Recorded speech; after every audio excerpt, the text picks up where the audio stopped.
नमस्कार। भाग्य रचना में आपका स्वागत है और मैं हूं आपके साथ विजय चौधरी। दोस्तों, आज थोड़ी सी चर्चा करेंगे वास्तुशास्त्र के विषय में कि वास्तु क्या है।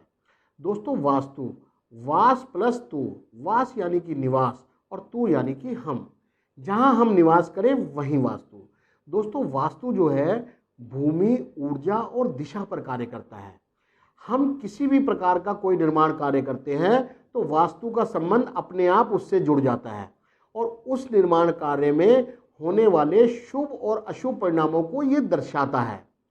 दोस्तों, जिस प्रकार ज्योतिष में हम 5 तत्वों को संतुलित करते हैं, जैसे कि जल, पृथ्वी, अग्नि, वायु और आकाश, उसी प्रकार निर्माण कार्य करते समय भी हम 5 तत्वों का संतुलन करने की कोशिश करते हैं और उसी में अगर कोई असंतुलन आ जाए या कोई गलती हो जाए तो वहीं ये वास्तु दोष आरंभ हो जाता है। वैसे तो दोस्तों, वास्तु का ख्याल आते ही मन में तरह तरह के विचार आते हैं कि अरे हमारे घर में तो बहुत वास्तु दोष है, बहुत ज़्यादा गड़बड़ है, बहुत तोड़ फोड़ करनी पड़ जाएगी। यही सोचकर व्यक्ति बहुत ज़्यादा परेशान होता है।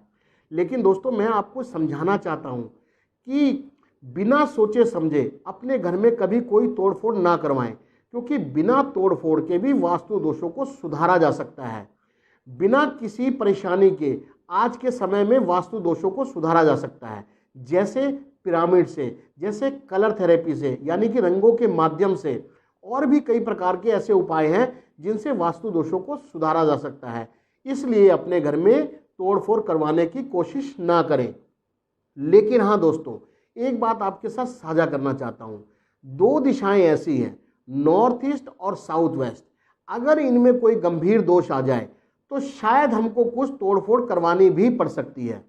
जैसे नॉर्थ ईस्ट में किचन आ जाए, नॉर्थ ईस्ट में टॉयलेट आ जाए, साउथ वेस्ट में गड्ढा हो, साउथ वेस्ट में बोरिंग हो, या साउथ वेस्ट नॉर्थ ईस्ट से ज़्यादा नीचा हो, तो ये एक गंभीर समस्या है और अगर हमें पता लग जाए तो किसी सलाहकार को बुला के इसका उपाय तुरंत करवा लेना चाहिए।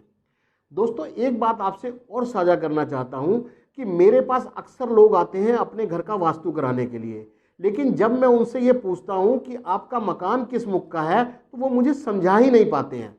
तो दोस्तों, मैं आपको ये समझाना चाहता हूं कि किस प्रकार से आप पता लगाएं कि आपका मकान किस दिशा का है, किस मुख का है। ये बहुत आसान है।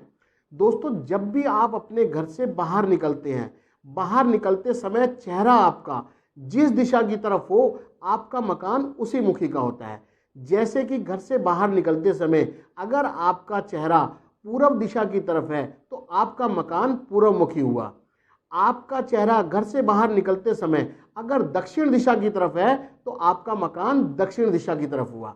इसी प्रकार से आप दिशा का ज्ञान प्राप्त कर सकते हैं। दोस्तों, आपके साथ एक बात और साझा करना चाहता हूँ कि जब भी हम अपने घर में वास्तु कराने के लिए किसी वास्तुकार को बुलाते हैं, यानी किसी सलाहकार को बुलाते हैं, और वो आकर अपना वास्तु शुरू कर देता है उस जगह का बिना सोचे समझे, तो ये वास्तु तो ठीक है, लेकिन ये परफेक्ट वास्तु नहीं है।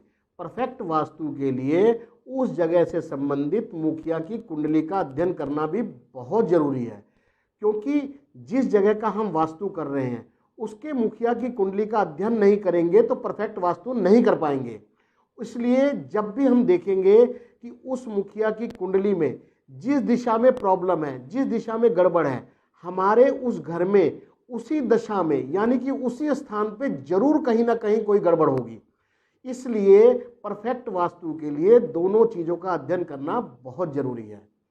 दोस्तों, जाते जाते आपसे एक बात और करना चाहता हूं कि आने वाले दिनों में मैं आपको समझाऊंगा कि आपका मुख्य द्वार कैसा होना चाहिए, आपका टॉयलेट किस प्रकार का होना चाहिए, आपकी किचन किस प्रकार की होनी चाहिए, आपका मास्टर बेडरूम कैसा होना चाहिए। इन सब बातों को जानने के लिए चाहूँगा मैं कि आप मेरे साथ बने रहें और इसी प्रकार से अपना प्यार मुझे देते रहें। दोस्तों, अगर आपको मेरी ये वीडियो पसंद आई हो तो इसे लाइक कीजिएगा, अपने दोस्तों के साथ शेयर भी कीजिएगा और सब्सक्राइब भी कीजिएगा। जय श्री गणेशाय।